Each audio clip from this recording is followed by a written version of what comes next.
Là, va falloir qu'on assure. Après vraiment cette égalité contre Brighton, il va falloir qu'on assure. Et aussi de ce qu'on a vu sur cette trêve. Mais bref, salut à tous. Aujourd'hui, on se retrouve pour faire cet avant-match entre Tottenham et Arsenal. Le North London Derby qui va se jouer demain, en fait, qui va se jouer demain au Tottenham Hotspur Stadium. Donc, on va être à l'extérieur. Hein, donc, ça va être notre deuxième match à l'extérieur après notre victoire face à Aston Villa. Et voilà, après les deux matchs qu'on a fait. Donc là, maintenant, on a actuellement 7 points. Ouais, 7 points avec l'égalité de Brighton. Mais là maintenant, parce que là, ce match-là, pourquoi je dis qu'il faut qu'on assure?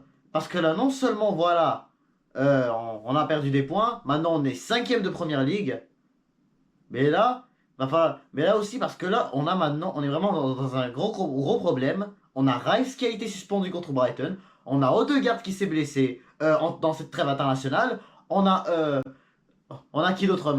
Ah oui, on a Calafiori aussi, il a eu un coup avec l'Italie, je pense. Mais bref, là par contre, il va falloir que dans cet avant-match-là, on puisse bien faire notre compo pour qu'on puisse affronter cette équipe de Spurs. Avant de parler de la compo, n'hésitez pas à vous abonner, liker et commenter. Ça va faire toujours un grand plaisir de vous avoir dans mes vidéos. Donc je disais que, voilà, on était en 5ème place. Mais là maintenant, avant de parler de la compo, c'est que là, je veux juste mentionner, voilà, qu'est-ce qu'on a pu voir aujourd'hui en Première Ligue. C'est quand même des résultats intéressants, hein, parce que là, voilà, on a vu la victoire de City, hein, donc City, ils continuent leur série, ils sont maintenant dans une série de 4 victoires d'affilée, ça sera pas bon cette histoire, hein, mais il va falloir qu'on se reprenne parce que week-end, va falloir vraiment qu'on gagne, parce que week-end prochain, là, on affronte City, hein, demain on affronte déjà Tottenham, ça va être pas facile du tout, mais après ça, on va affronter City, à l'Etihad en plus, donc vraiment, je vous dis qu'on va devoir assurer. Mais après ça, là, je veux parler d'un autre résultat aussi qui a été vraiment extrêmement, c'est la défaite de Liverpool. Liverpool a perdu à domicile contre Nottingham Forest, comme c'est une honte pour les Reds de Arne Slot, après avoir tellement bien commencé avant la trêve. 3 victoires d'affilée, 2 victoires de 2-0, voilà, plus la victoire de 3-0 à Old Trafford contre United. Et là, tu perds contre Nottingham Forest qui a été clairement la pire équipe des 4 derniers matchs. Mais là, non seulement Liverpool qui est perdu contre Nottingham Forest, ce qui fait que Liverpool perd des points, mais aussi, ce qui est par contre négatif sur ça, c'est que Nottingham Forest nous ont dépassé dans le classement. Donc là maintenant, ils sont 4ème, nous on est 5ème. Donc là, si on perd contre Tottenham, bah, ça va être une honte totale. On ne sera pas dans le title race pour de bon. Faut vraiment qu'on ait un miracle sur les équipes qui sont devant nous pour qu'on puisse remonter. Mais bref, dans tous les cas, voilà, on a vu la défaite. Donc là, et aussi, il faut que je mentionne un truc, c'est que voilà, Brighton, eux qui ont fait match nul contre nous avant la trêve, ils ont réussi à faire 0-0 aujourd'hui contre le Ipswich. Le pire, c'est que sur cette défaite de Liverpool face à Nottingham Forest, il y avait clairement pas d'enjeu dans Liverpool. En fait, Nottingham Forest a clairement dominé cette deuxième mi-temps. Première mi-temps, non, ils avaient quand même des bonnes occasions. La seule bonne occasion que Liverpool avait pour marquer, c'était clairement le poteau de Luis Diaz. Ou sinon, on peut dire, le seul cadeau peut-être qu'ils auraient pu avoir aussi, c'était clairement aussi C'était comment dire ça? C'était comme l'erreur du gardien de Forest qui allait. C'était le gardien de Forest qui allait presque la mettre. Étant en camp de son camp. Mais là, et aussi, oui, voilà, Liverpool a eu quand même un tir cadré. Voilà, c'était une frappe pas puissante là. Mais sinon, à part ça, Nottingham Forest, franchement, ils ont été franchement meilleurs que cette équipe de Liverpool en deuxième mi-temps. C'est honteux en plus. Une performance comme ça en field. Tu t'appelles quand même Liverpool. Vous dites, les fans de Liverpool sont là comme ça. Arne Slot, voilà. Arne Slot, il a un bon jeu. Il va détruire cette première ligue. Allez, hein, Liverpool, swimming pool, vous coulez. Mais bref, c'est parti, maintenant parlons maintenant de ce North London Derby et surtout l'équipe des Gunners qu'il faut qu'on aille parce que là maintenant, pour revenir aux Gunners, là on peut dire qu'on est vraiment dans la merde, hein. Comme je disais tout à l'heure, voilà, on avait la blessure de Odegaard, la suspension de Declan Rice. Donc clairement, il faut dire que le gros problème de cette équipe, c'est surtout le milieu. Sinon, le reste, c'est quand même correct. T'as David Raya qui a fait même une très belle trêve internationale avec l'Espagne, avec voilà les arrêts qu'il a pu faire face à euh, face à même face à la Suisse surtout là, parce que j'ai pas pu voir le match face à l'Espagne, face à la Serbie, excusez-moi, mais face à la Suisse, franchement, j'ai bien vu cette rencontre et pour de vrai, j'ai été beaucoup surpris de sa performance parce que pour de vrai, David Raya, là, franchement, faut qu'on lui donne du crédit parce que lui là, il a fait beaucoup de belles arrêts cette saison. Il a fait aussi de très bons matchs. Mais quand il concède des buts, c'est pas à travers de sa faute, comme je l'ai dit lors du match nul contre Brighton. C'était clairement une erreur de Gabriel. C'est pour ça qu'on dit que David Raya peut pas toujours faire des saves majestueux. Faut qu'on soit là aussi, hein. Mais David Raya, franchement, il doit commencer dans les buts et je suis certain qu'il va pouvoir réaliser des beaux arrêts si, voilà, Tottenham, eux aussi, là, ils proposent des très bons. Ensuite, là, on va parler de la défense à 4 parce que je suis certain que ça va être une défense à 4. Parce que là, comme on le sait, il n'y aura pas de Riccardo Calafiori, hein, parce qu'avec l'Italie, il a eu sûrement un coup. Je ne sais pas, parce que j'ai pas beaucoup regardé. J'ai même pas regardé l'Italie dans cette trêve internationale. Mais je pense que Calafiori, là, faut, faudrait vraiment là, qu'on lui que quand il va revenir. Parce que là, en fait, il a pas eu un énorme coup. Parce que Calafiori, là, je pense que ça va être le seul match qui va manquer. Sinon, là, sinon, quand il va revenir, faudrait quand même qu'il soit titulaire qu'on va affronter l'Atalanta lors de notre premier match de LDC. Mais bref, notre défense à 4, je crois que ça devrait être Timber. Parce que pour de vrai, Timber, là, faut quand même qu'on dise que des fois, c'est difficile pour lui quand voilà, il y a des contre-attaques de l'adversaire. Mais moi là, je trouve aussi qu'il fait parfois des performances excellentes. Moi, l'exemple, son match face à Aston Villa, j'ai trouvé que c'était un très bon match. Oui, là, c'était un superbe match qu'il a réalisé. Contre Wolves aussi, il a pas été si pire. Mais face à Brighton, c'était compliqué parce que même à ça, moi là, en parlant de Timber, contrairement à Zichenko, je trouve que c'est largement mieux. Mais là, le problème là avec Zichenko, c'est que là, l'Ukraine, par contre, je l'ai vu dans cette trêve internationale. Et là, je crois que l'Ukraine, pour de vrai, quand elle a Zichenko en milieu, dans la place de milieu, c'est largement mieux. Moi, le qu'il l'est même vraiment pas en défenseur gauche, bah pourquoi pas on le met au milieu? Il sait même pas défendre en défenseur gauche. Ok, parfois il peut, mais souvent là, il se fait détruire par les attaquants là, par les grands attaquants comme Salah, Foden, Grealish. Peu importe l'attaquant là, il se fait manger défensivement. Mais bref, on va parler de Zichenko bientôt là, parce que moi je pense qu'il faudrait quand même qu'on lui donne une chance. Mais bref, et de l'autre côté, j'aimerais bien voir Ben White parce que Ben White, moi je suis sûr qu'il va faire. Je suis sûr qu'il va beaucoup mieux s'améliorer cette saison-là. Il faut qu'on lui donne aussi beaucoup plus de chance. Parce que voilà, en trêve internationale, voilà, il va plus avec l'Angleterre. Là, je le vois vraiment pas avec l'Angleterre. Là, surtout avec Gareth Southgate, qui le fait même plus appeler. Là, mais écoute, il faut dire que non plus, il y a quand même mieux que ça. Mais en tout cas, Ben White, avec les Gunners, je trouve que c'est un joueur très excellent. Et pourquoi je dis ça? Parce que Ben White, là, a quelques. Ben White, il faut qu'on lui donne aussi beaucoup plus de confiance. C'est ce qu'il a besoin peut-être pour qu'il puisse de plus en plus devenir extrêmement fort. Moi, là, je trouve pas que Ben White est exceptionnel à 100% lorsque il est, comment dire ça, lorsque, voilà, il peut faire perdre la balle. Quand il y a des touches, parfois il prend du temps avant de donner le ballon. C'est parfois difficile, hein. Des fois aussi, lors des corners, parfois il peut se battre avec les gardiens aussi. C'est ça parfois que je trouve idiot un peu de sa part. Mais sinon, là, je trouve que maintenant son poste, il puisse bien le réaliser. Et voilà pourquoi il faut qu'on lui donne un peu plus de confiance. La défense centrale, elle devrait rester la même. En commençant par d'abord William Saliba et Gabriel. Alors, on va parler des deux défenseurs parce que déjà, on va commencer par parler de William Saliba. Écoute, oui, là, écoute, ça reste toujours un défenseur exceptionnel. Malgré son erreur qu'il a pu commettre face à l'Italie. Franchement, je vous la montre ici, là. L'erreur de William Saliba sur le but de... Je me souviens plus c'était qui avait mis le 3 but du côté de l'Italie. Mais William Saliba, là, qu'est-ce qu'il fabriquait à le laisser là?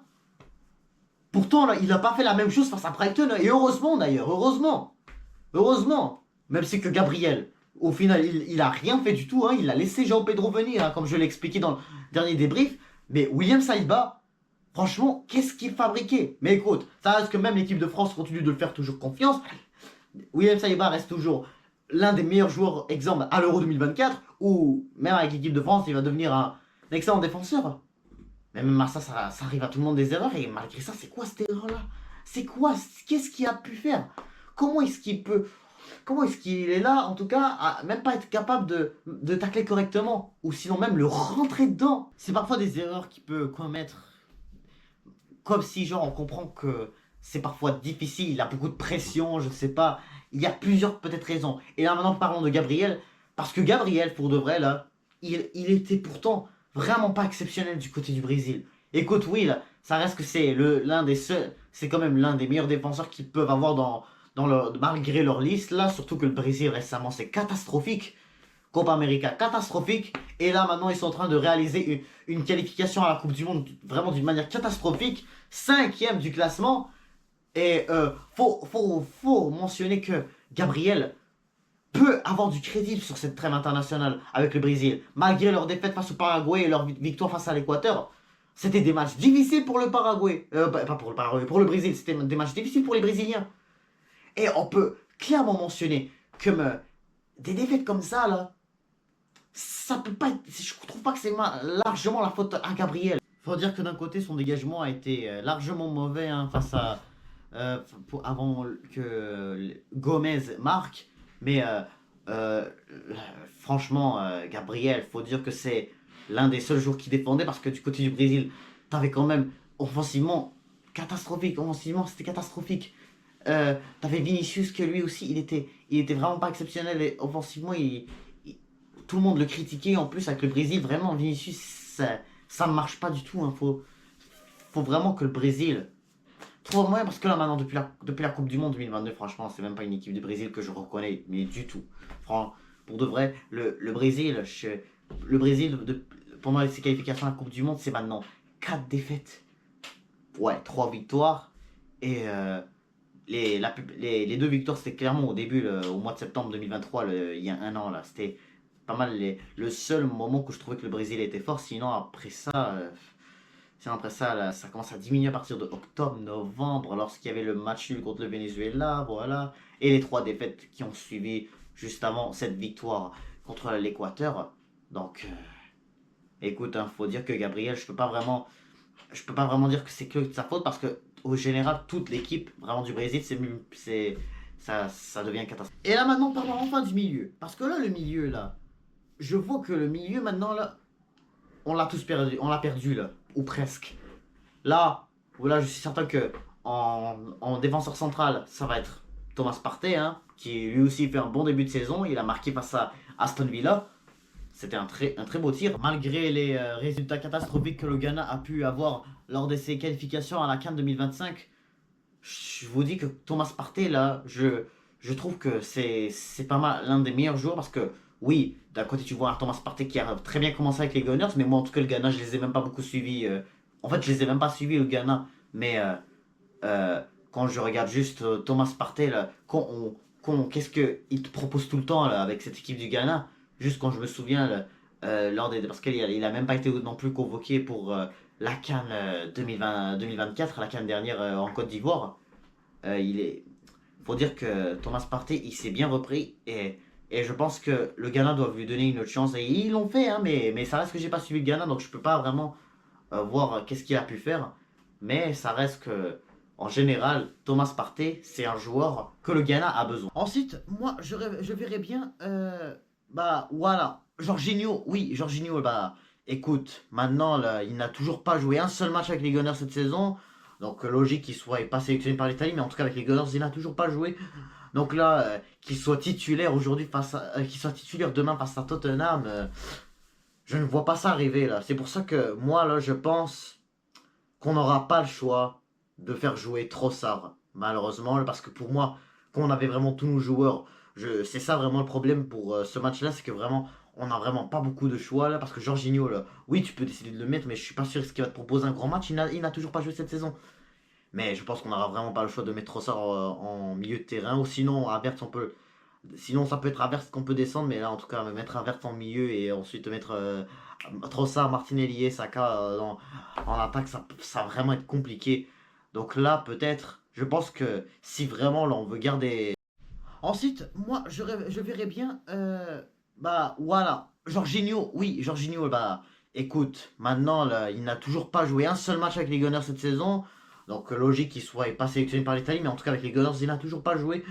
Donc là, qu'il soit titulaire aujourd'hui qu'il soit titulaire demain face à Tottenham, je ne vois pas ça arriver là. C'est pour ça que moi là, je pense qu'on n'aura pas le choix de faire jouer Trossard, malheureusement, parce que pour moi, quand on avait vraiment tous nos joueurs, C'est ça vraiment le problème pour ce match-là, c'est que vraiment, on n'a vraiment pas beaucoup de choix là, parce que Jorginho, là, oui, tu peux décider de le mettre, mais je suis pas sûr qu'il va te proposer un grand match. Il n'a toujours pas joué cette saison. Mais je pense qu'on n'aura vraiment pas le choix de mettre Trossard en milieu de terrain, ou sinon, Havertz, on peut. Sinon, ça peut être Havertz qu'on peut descendre, mais là, en tout cas, mettre Havertz en milieu et ensuite mettre Trossard, Martinelli et Saka en attaque, ça va vraiment être compliqué. Donc là, peut-être, je pense que si vraiment là, on veut garder ce genre de milieu, je pense va falloir qu'on mette Partey. Mais après ça, là, on fera pas un 4-3-3 en fait. C'est ça qu'on fera pas peut-être. Peut-être que ce qui va changer, c'est peut-être on mettra, comment dire, on mettra un 4 défenseurs, ça ne change pas. On mettra deux milieux, on fera un 4-2-3-1 en fait. Je pense qu'on va faire ça. Je pense que moi je vois en tout cas Arteta faire comme ça là. Parce que là je trouve vraiment que Trossard, déjà le mettre au milieu, ça va vraiment pas marcher je trouve. Mais sinon, bref. Au milieu, bref, au milieu là, j'ai parlé de Partey, mais maintenant là, pourquoi pas mettre Zinchenko? Pourquoi pas le mettre Zinchenko? Comme ça là, mais là, écoutez, alors, avant de dire pourquoi je vais faire ça, là, parce que là, il y a une raison.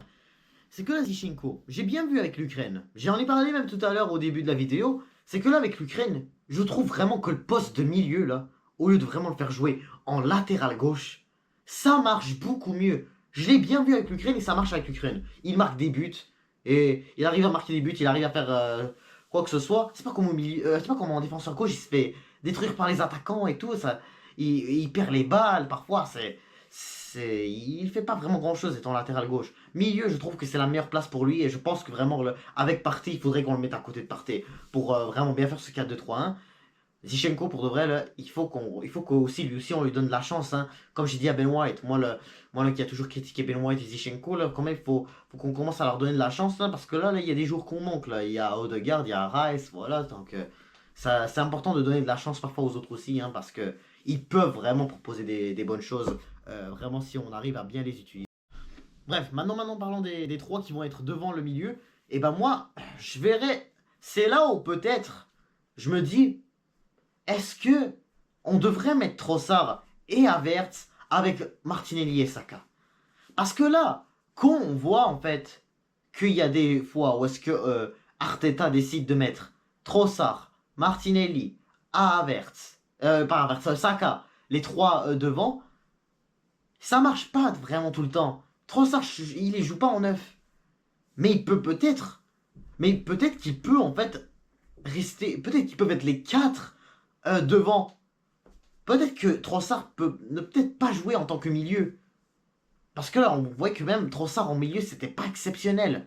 Donc peut-être, moi ce que je verrais peut-être, c'est mettre Trossard devant le milieu, là, donc vraiment en avant là, à côté de Martinelli et de Bukayo Saka, puis Havertz devant. Donc là, maintenant parlons de chaque joueur, qu'est-ce qu'ils ont fait, parce que le Trossard, maintenant, là, depuis l'Euro catastrophique qu'il a fait, là, il n'a plus vraiment été convoqué avec la Belgique dans cette trêve. Martinelli, faut dire qu'avec le Brésil, ça ne va pas trop. Je l'ai même pas vu jouer avec le Brésil. Donc, donc je peux pas vraiment dire. Parce que au final, Martinelli, c'est l'un des. Parce que là, au final, même Martinelli, lui aussi, hein, c'est peut-être. Il n'a pas été convoqué. Donc là, au final, parce que c'est vrai que Martinelli, il n'a pas marqué cette saison. Il n'a pas vraiment fait des matchs exceptionnels non plus. Hein, c'est dur c'est dur ce début de saison. C'est un peu compliqué pour lui. Mais, je pense qu'on n'aura pas le choix de le mettre. Il peut toujours redevenir plus fort. Ça reste un bon joueur. Mais moi, moi, je trouve que ce début de saison n'a pas été exceptionnel pour lui. Mais c'est pas grave. Hein. Comme j'ai dit, il peut redevenir fort. Ensuite, dans cette trêve internationale, moi je trouve que Saka et Havertz sont pour moi les deux meilleurs joueurs des Gunners qui ont joué cette trêve internationale.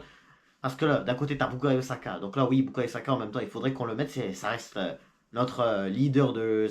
C'est notre leader.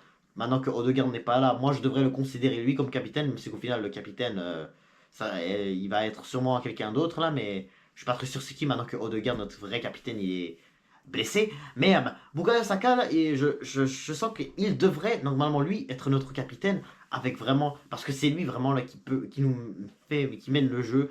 Il fait aussi un très bon début de saison. Maintenant je pense que Bukayo Saka, il est maintenant à 4 assists et à 1 but. Donc franchement, le Bukayo Saka, je peux dire que c'est même le meilleur joueur des Gunners qui débutent la saison. Hein. Faut dire que c'est l'un des meilleurs, parce que même Odegaard au début, là, quand il était encore pas blessé, là, il jouait avec les Gunners et ça allait super bien.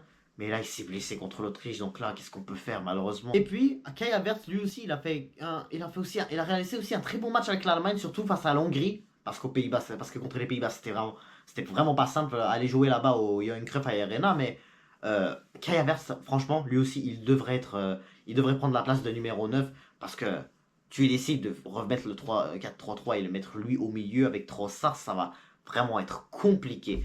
Parce que Gabriel Jesus aussi, je suis pas sûr en même temps. Parce que peut-être que si ça pourrait mieux marcher, hein, ça se pourrait que Arteta puisse mettre jouer Gabriel Jesus. Mais il n'a pas eu beaucoup de temps de jeu, il n'a pas été convoqué avec le Brésil. Donc vraiment, honnêtement, je verrais mal Jesus commencer titulaire face à, euh, face à Spurs. Même si je vois Jesus être titulaire, je préfère plus. Voilà. Parce que là, en même temps, si Jesus est titulaire, je suis pas sûr vraiment si ça serait une bonne idée que Jesus soit titulaire aussi. Parce que, voilà, parce que là, après ça, là, qu'est-ce que tu vas faire d'Havertz?